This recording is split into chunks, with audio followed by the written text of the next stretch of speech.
Welcome. You've got dads. Alright, see what Robert's all about. Robert Small, wait. Oh, that's just at the start. When the internet gains sentience and decides to destroy us all, you know it'll use this information against us, right? On a Friday night, you are most likely to make a deal in an alleyway, have it go badly. Who's the cop? Was it Guacamo? I trusted Guacamo. If you had one thing to take with you on a desert island, what would it be? Gun. What are your turn-ons? Don't talk to me. What did you want to be when you grew up? Grifter. What's your favorite movie genre? Italian neo-realism. What's your ideal date? Grave robbing. What do you never leave home without? At least 4 knives. I spend a lot of time thinking about, you ever really look into a rabid animal's eyes? Jeez.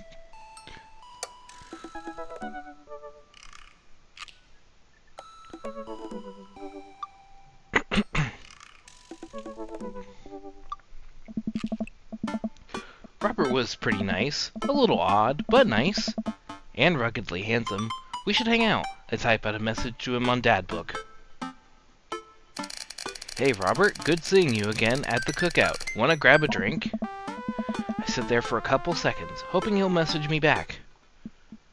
Hey, it says he read my message. I anxiously wait for a response. Watch cat videos on the internet. I start down a rabbit hole of cat videos, and Robert quickly vanishes from my mind. I didn't realize how long I've been doing this, but by the time I watch maybe my 30th cat video, Robert pops back into my head.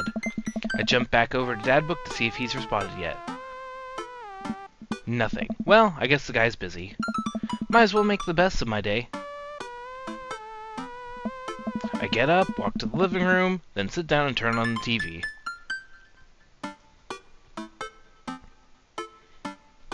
Game show. Ooh, Family Fortune's on.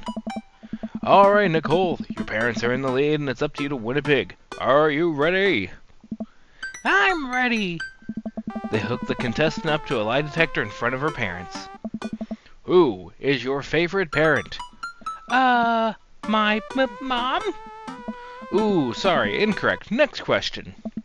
If both of your parents were hanging off the edge of a cliff, which would you save? This is terrible. I love it. I lose several hours to watch whatever the hell that was. Sighing, I get up and walk around the house. My stomach grumbles.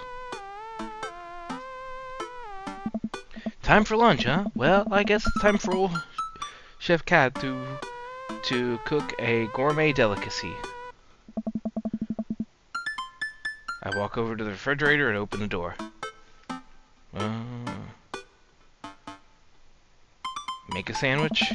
Make a sandwich in its entirety while standing there. Who needs plates? The Standwich, a lost art.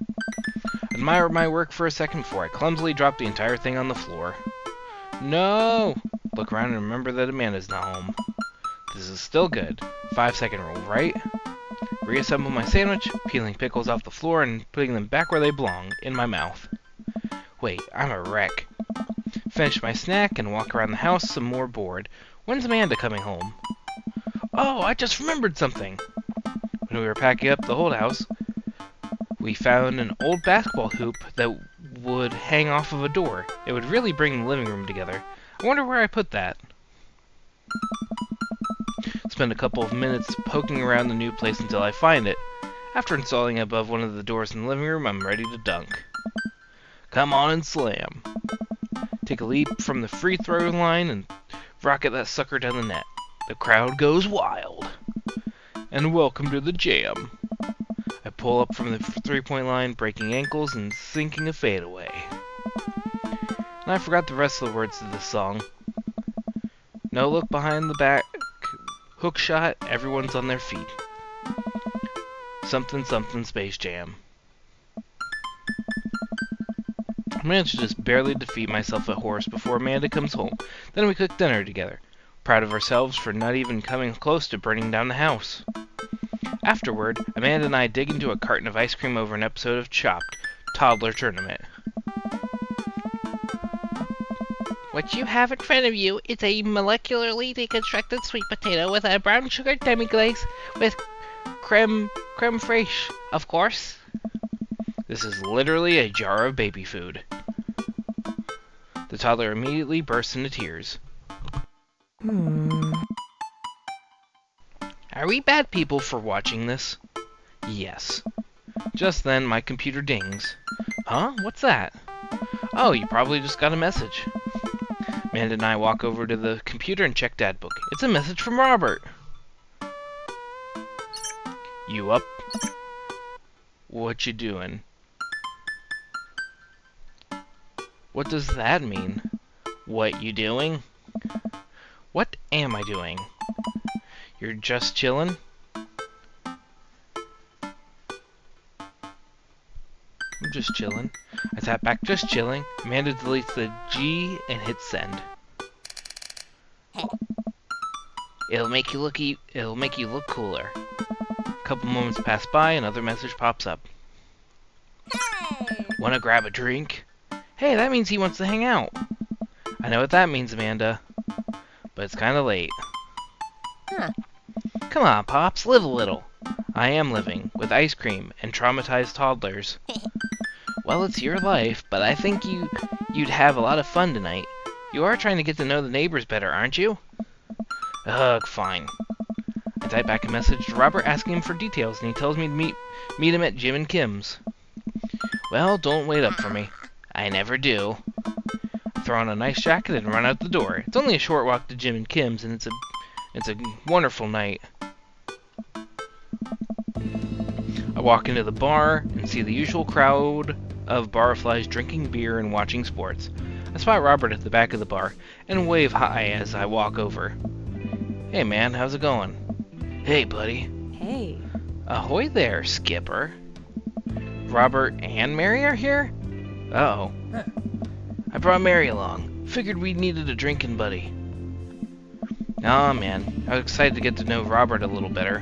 Now I have to deal with this weird married lady making passes at me? Come on. Don't look so scared, kiddo. We're just having a drink. Oh. Yeah, speaking of which, I think it's time for the first round. What are you having?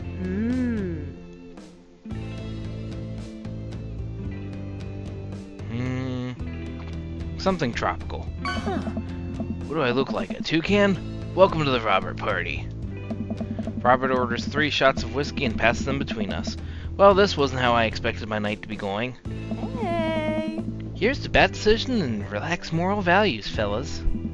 What have I gotten myself into? We all knock back the shots. I almost choke on the whiskey as it burns down my throat. Holy hell, that was a kick. Look over at Robert and Mary, who seem like old pros at this.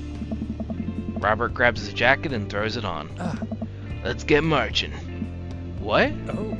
The night's young, Chief. Come on, we're bar hopping. Oh, alright. We leave the bar and start walking down the street. I still don't know this area of town very well, so I just follow Robert. Okay, question. For anybody that may watch this. What's the point of bar hopping? Genuinely asking. Like, is it just that you might get so drunk at one place that you move on to the next? And I genuinely don't understand the concept. So let me know in the comments. So where are we headed? There. Irish Highward Drinkin'. It's an Irish pub. A good pun is a whiskey to my heart. Come on. Puns are the lowest form of humor, Donnie. Try harder. Ouch. Am I gonna be the butt of the joke all night? Jesus, Mary, put your fangs away for a second. We walk into Irish Highward's Drinkin'. The bar is pretty much the same as Jim and Kim's, except for the old-timey Irish memorabilia on the wall. Next round, what are you having? I guess whiskey? Let's do it. Robert orders 3 more glasses of whiskey and we post up in a garish green booth. Mary slides in and sidles up next to Robert, which makes me breathe a sigh of relief. Let's sip this one, why don't we? Hey. Suit yourself. Mary immediately downs her shot in one gulp and burps loudly. Ah. That'll put hair on your chest. You are truly the paragon of grace and beauty. Ah. Mary grabs my drink and sips on it. What the hell? Hey, Ah. Donnie, be a dear and get us another round, will ya? Huh? I don't know how to process this evening at all. I get up and order another round of drinks from the bartender. As I head back, I see Mary and Robert having a lively conversation. Robert roars with laughter. I don't think I've ever seen the guy smile, let alone laugh. Take a seat across the booth from them and pass out the drinks. Hey. So Edith's kid not snuck some pot brownies onto the table at the last bake sale, right? And I spot that little hemp sweatshirted gremlin in the act. So I go up to Edith with the baggie, and I'm about to tell her when all of a sudden she just freaks out on me. You're ruining the bake sale, she says. I should have been PTA president. Your roots are bad, and blah, blah, blah. So what'd you do? I told her to have a brownie and that everything was going to be fine. They both erupt in laughter. I politely follow along with the story. Hey. She ate 3. More laughter. Okay, that was actually pretty funny. She called the cops and told them that time had stopped. Mary looks directly at me. Do you smoke weed? What? You know, the devil's lettuce. I have 2 big fat blunts in my purse right now. Wanna blaze? I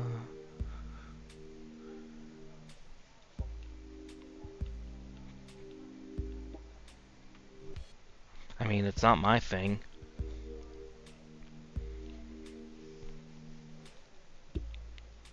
No, you with the feds? I worked hard for what I have, and no 2-bit corner boy is gonna drop the dime on me. So you take what you're pushing somewhere else, and I'll keep running my business the way I want it run. What? Remember, you come at the king, you best not miss. Jesus, kid, dial it back. Robert giggles helplessly.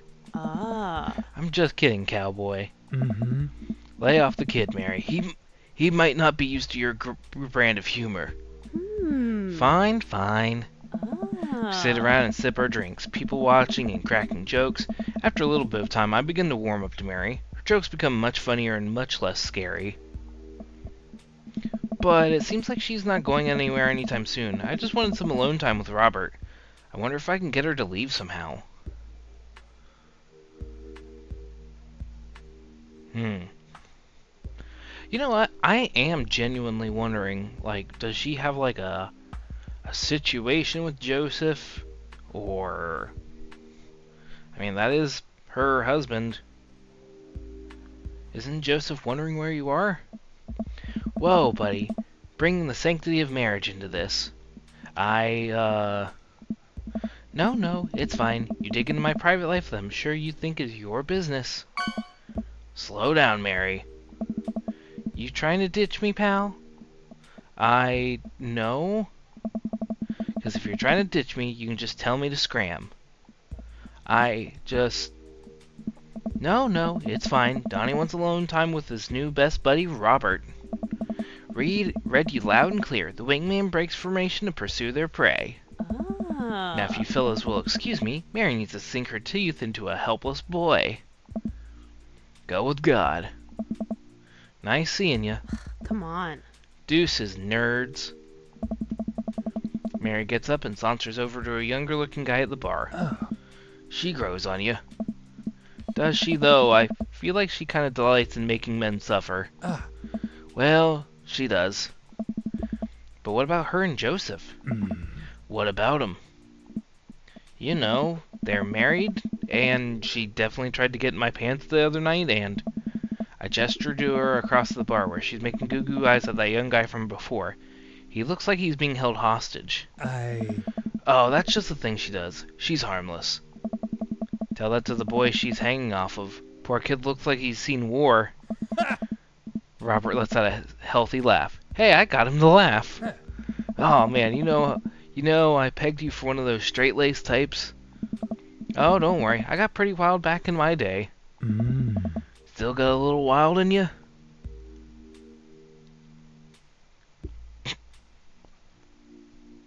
Heck with it. Let's go with it. You know it.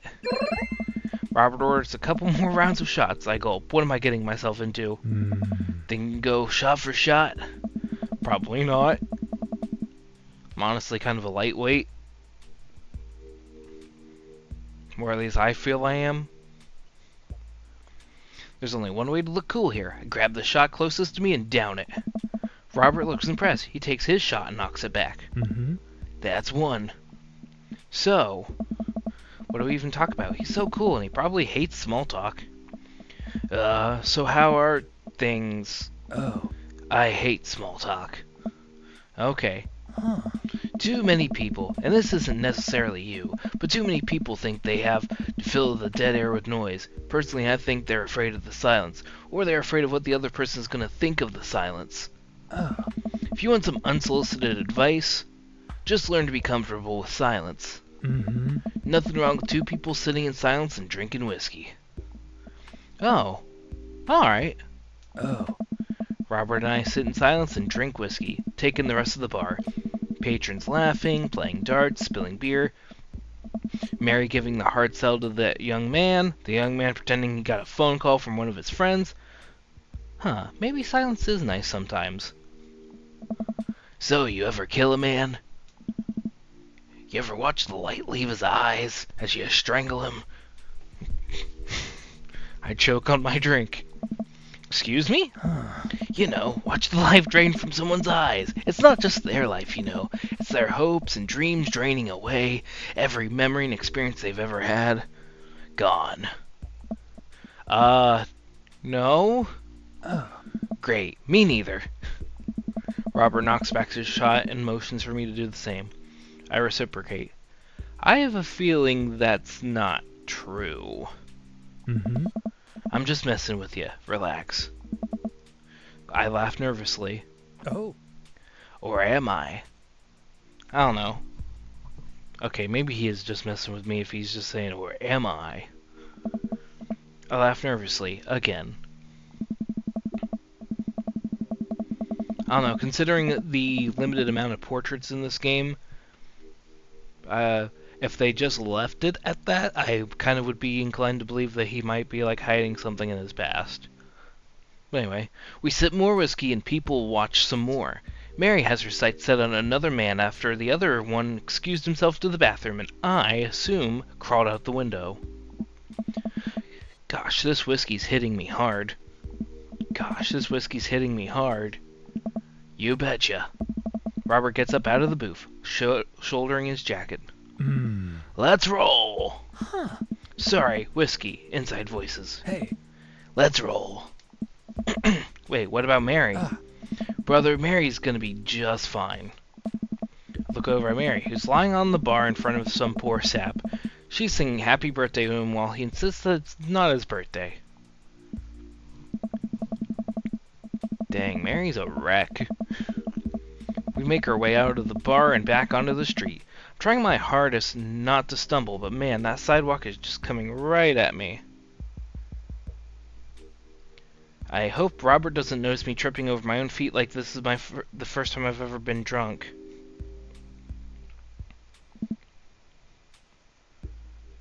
Where to? You'll see. Follow Robert through street lamps, spotlights, until we eventually arrive at a rundown strip mall. There's a beauty salon, a sex shop, a computer repair store that looks like it's been closed for 10 years, and finally, a liquor store. Oh. Wait here, I'll be right back. After a minute, Robert returns with 2 wine bottles and brown paper bags. He hands one to me. Cheers. Sits on the curb and drinks. He motions for me to do the same. This is really not where I expected the night to go. I take a sip. White Zinfandel? What? Nothing. I just wasn't expecting. It's delicious, fruity, and refreshing. Don't judge me. I start to say something, think of his lecture about valuing silence earlier, and stop. I sip on my wine and watch cars drive by. Let's throw rocks at shit. Robert suddenly hurls a rock at a stop sign. Ding echoes throughout the empty parking lot. Mm-hmm. That felt good. Presses a stone into my free hand. Now you try. I don't know. With feeling. I look at the rock in my hand and look at the stop sign. Back of the rock. Back of the stop sign. Back of the rock. Back of the stop sign. Back at Robert. Back to myself. Back to the rock. Back to the stop sign. Back to the rock. Back to the stop sign. Back to Robert. Back to the liquor store. Back to the... Anyway. I know it has to be done.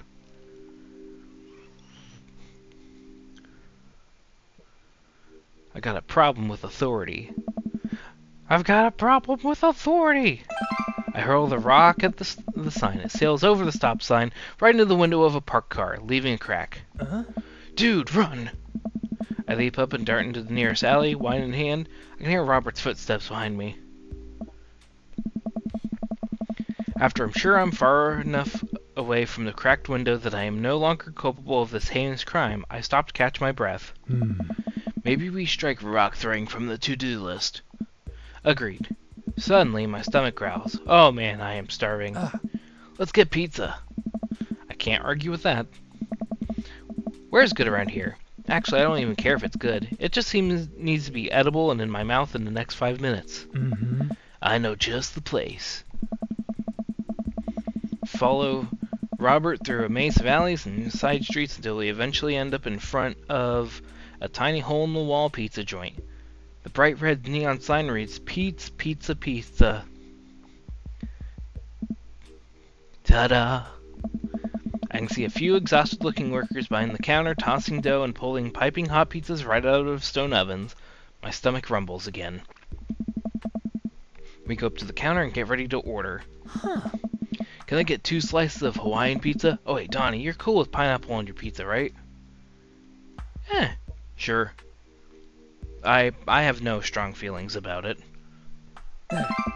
We wait a minute for our pizza to come out of the oven, practically drooling at the smell. The cashier hands us a giant slice on a paper plate so saturated with grease that I'm worried it will fall apart. We take our pizzas outside and wander through the alleyways as we eat. I take a bite. It's absolutely delicious. Pineapple is truly the best pizza topping. I would not go that far. You said it. Man, I feel way better now. Personally, in my opinion, mushrooms probably my favorite. I mean, mushrooms are basically like the meat of the vegetable family.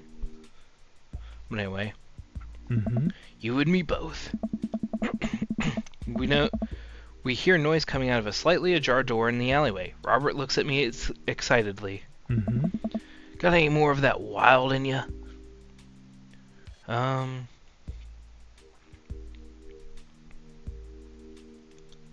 so tired, but... Dad's stamina is waning, but I'm game for more. Robert and I slide the door open and peek inside. Completely dark except for some flickering light. We slowly creep forward, cautious not to be heard or seen. Shh. Don't shush me so loud. Shh. Come to the end of the hallway and find ourselves standing in front of a movie screen. Oh, this suddenly makes sense. Did we really just sneak into a movie theater like a couple of teenagers? No talking during the movie. Look into the audience and are surprised to find that it's almost completely empty, save for a row of a few teenagers in the front. They look annoyed when they notice us. Robert starts making his way to the very back of the theater and I follow him. We settle in with our wines and try to make sense of this movie. It's a romantic comedy, I think.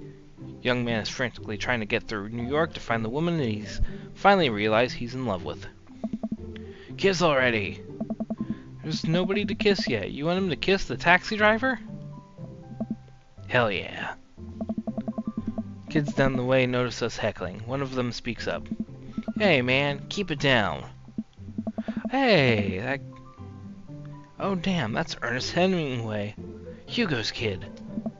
Ernest, hey Ernest, I know you, it's me, your neighbor, hi. Ernest turns back around, embarrassed. I turn back to Robert. Kiss anyone yet?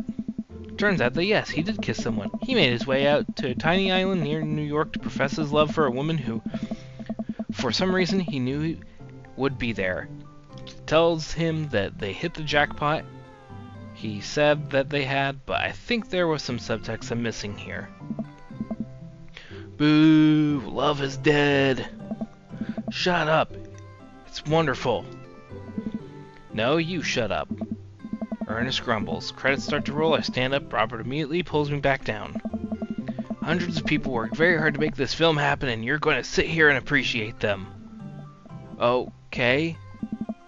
Look at that. Elizabeth Shelton. She worked really hard. I bet she did lots of good wardrobe design. Thank you, Elizabeth Shelton, for this wonderful film-going experience. And Peter Anders, catering, fed a bunch of people so that they could have the energy to do their jobs. What a guy. Let the credits roll while Robert individually thanks every member of the crew. Once it's finally over and he makes sure no animals were harmed in the making of this film, we leave the movie theater. Stumble into the theater parking lot, polishing off the rest of our wine. Hey, assholes. Out of nowhere, a rock flies through the air and hits me on the knee. My knee! What the hell? Ernest and his friends stand in the alleyway, blocking our exit. Oh, what do you guys want? Why'd you go and throw a rock at my knee? This is my good knee. Moritherpetus is gonna be pissed. Ernest throws another rock up and down in his hands. What's wrong with this kid? You ruined my theater-going experience. Now you have to pay. Oh, well, I don't have any cash on me right now, and, movies got real expensive. Ernest chucks another rock at my other knee. I'm able to jump out of the way, but I didn't properly stretch before physical activity, and I'm probably going to feel super sore in the morning. Huh. We ruined it for you? That movie was pretty crappy in the first place. Hey, you take that back. That's a wonderful love story with really genuine acting. Oh. You call that good acting? What classicist mainstream slop have you been served your entire life? What? Whoa, whoa. Have you ever seen any Michael Powell? A Matter of Life and Death? 1946? Easily the toughest 5 minutes of love you'll ever miss. Ever witness. Listen, man. What? No, you listen. That popcorn-ass drivel the mass media is shoving down your throat will only make you dumber and sadder. You of all people should strive for a higher standard in the art you consume. Your name is Ernest Hemingway, for Christ's sakes. Oh no, now you've done it. Ernest rushes Robert, screaming like a banshee. Ah! I dive between Ernest and Robert, trying to stop the kid. He lunges forward, kicking me as hard as he can in the knee. Fuck my knee. Excuse me? Robert gets in between Ernest and myself. It's as if he's seeing red. Fuck, my fucking knee hurts. Excuse me? My friend. Alright, buddy. Talk like punk, get hit like a punk. Robert squares up into a boxer's stance. Queensberry rules. 3-minute rounds with 1 minute rest in between. No low blows, fish hooks, J grabs, or high blows. What? Don't even think about pulling an illegal turnstile. That's an automatic deduction of 3 points. Excuse me? You'll have to designate a second if you're unable to fulfill your role as main duelist. One of your friends over there looks like he has enough youthful vivacity to handle it. Hey man, I don't want to get dragged into this. That movie sucked. Oh. It's too late. You two are bloodbound. If he dies, you die. What? Sorry, I don't make the rules. Talk to Queensberry. We're just gonna go. Ernest and his friends warily back away. Robert calls after them. The Queensberry Association will hear about this and consume better content. Once the teens are safely out of earshot, Robert turns to me. Were you about to actually fight that kid? Are you kidding me? I would never hit a child. That would be despicable. Oh. You throw the rules at them, though. They always bolt. Nobody wants a Queensberry-sanctioned throwdown. But full disclosure, I made half of that up. Wow. Oh. See? You don't even have to know the rules. You just make them up. Come on, let's get out of here. What? Oh boy. Robert and I cool down a bit as we walk back to the neighborhood. I'm so sorry. I get really into the art of filmmaking when I drink. It's okay, I think it's cool how much you like movies. To be honest, I don't know a lot about them myself. Buddy, I got so much to show you. You ever see any Sam Fuller? I haven't. Oh boy. Fuller is cash.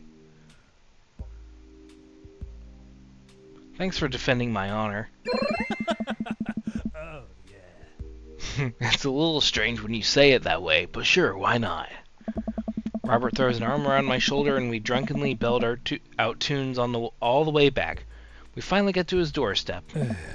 This was an interesting night. I liked it. Smile forms on his cheeks. A rare sight. Let's hang again soon, yeah? Yeah. I linger there for a second, swaying drunkenly in the night breeze. Robert claps me on the shoulder. Night, bud. Robert heads back inside and I stumble my way back home.